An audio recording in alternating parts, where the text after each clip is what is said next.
Hello Anatomy students. This is a video to show you how to color properly in your coloring book. It's kind of like a color by number, but for adults. What I'm looking at here is one of the front pages of the coloring book, and it kind of tells you exactly what it is that you need to do in order to color the pictures properly. And so I'm just going to use Cami here today, but you guys shouldn't be using Cami. You should actually have a physical book, and you should have some colored pencils to use. So you could see that the structures are sketched out in bubble letters, and that you have a little letter here that indicates that whatever color you choose to use for your letters, and I'm not going to color in the whole thing,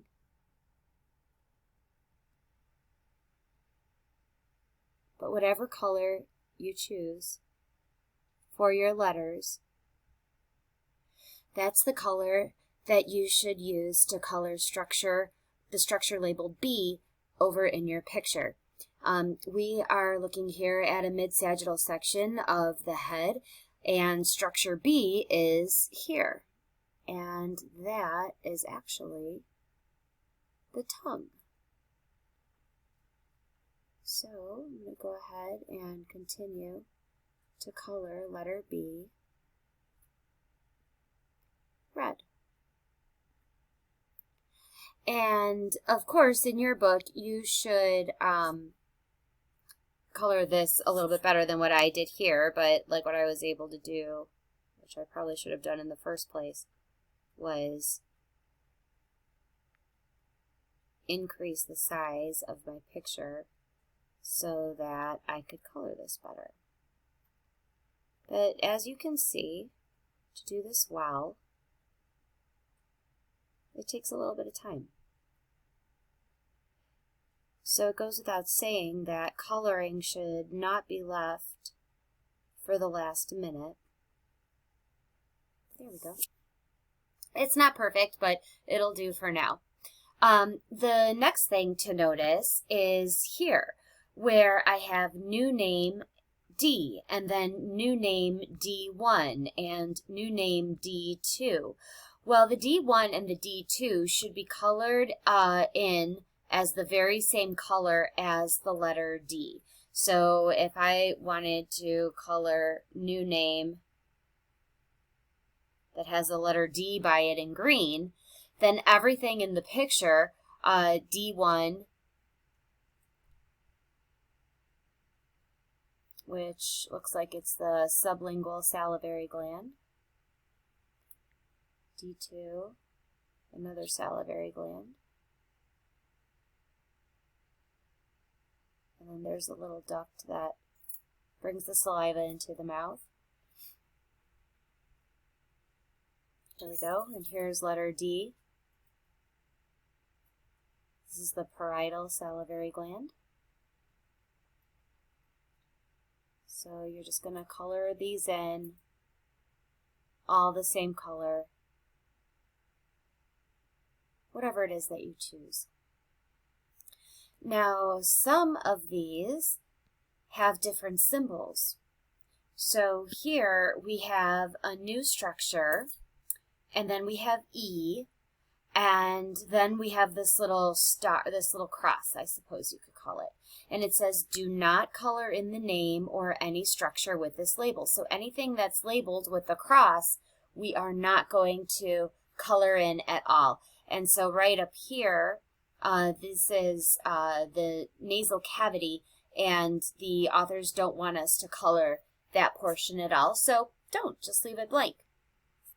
Anything that has a star with the letter F, it just says color the name in gray and color any structure with this label in gray. And so I don't even know if I have gray. Ooh, I do. Okay, so anyway, if I were to color this, then for F, my name would be colored in gray.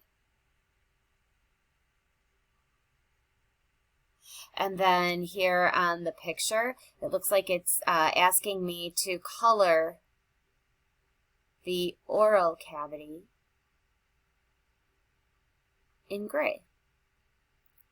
So I think that you get the picture if I don't color in the whole thing. But then anything with a dot, color it black. Anything with a dash after the letter, color the name, but there's no structure to color. And then you also have this little tiny microscope, which says that the subject matter, even though they may have drawn it macroscopically, it's just a reminder that it's actually a microscopic structure. And then if you have a dotted line, it means that the boundary line of the structure is lying beneath or behind the overlying structure. And so here we have this big structure A, and this smaller one here is actually behind this rectangle that we have here. And then we have some abbreviations that you should look at, just so that you learn what it is that you're actually looking at on your pictures. All right. Okay, so I just switched pictures so that now we're looking at coloring page 1. And as you can see at the very top, it says orientation to the body, anatomic planes, and sections. And so these are some of the body planes that you read about and that we practiced in class. And so this is just trying to give you a little bit more study on these different planes. And so just like I did before, it says use your, if I look at these, I should probably read the directions first, huh? So use your lightest colors on A through D. So A, B, C, and D should be my lightest colors. So let me start with this nice lemon yellow for median. And I won't do the whole thing, but excuse my coloring outside of the lines. All right, and now as I go down, I can see that everything that is labeled with a letter A has to be colored this lemon yellow color. So let me just make this a little bit thicker. Maybe it'll be a little bit faster. So here's A. But you see, this is like kind of coloring with markers on a page almost, because it's not transparent. This is part of the reason why I require you to get some colored pencils. Because now when I shade all this in, you're not going to see everything as you should. There we go. But that is basically what the directions are asking you to do. And let's just do a little bit of C then. Let's have C be this light pink color. I'm going to make this a little bit thinner. And C is a frontal section.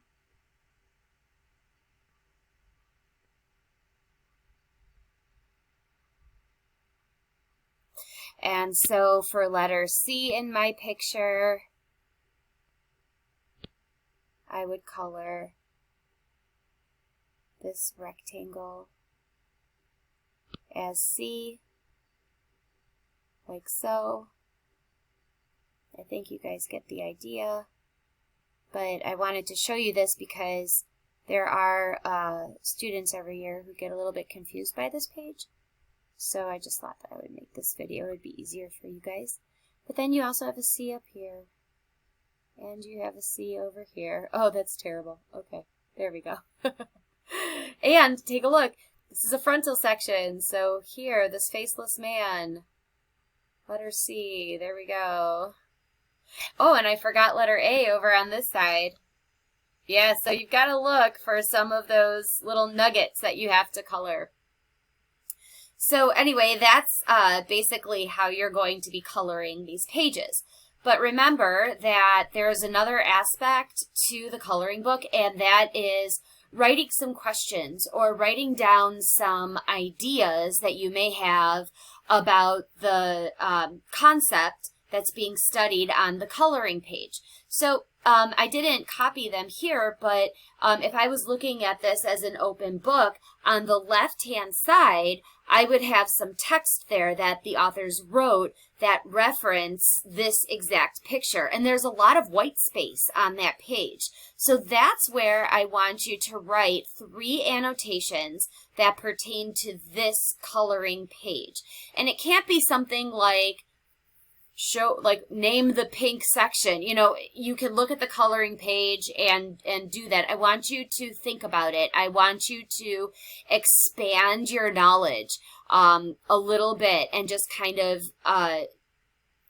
give me some really good questions that show me that you're thinking about this topic. And so like perhaps something might be if I just do a text box here, but again, this would be on the opposite page to this coloring, but maybe say something like the thinness of the slices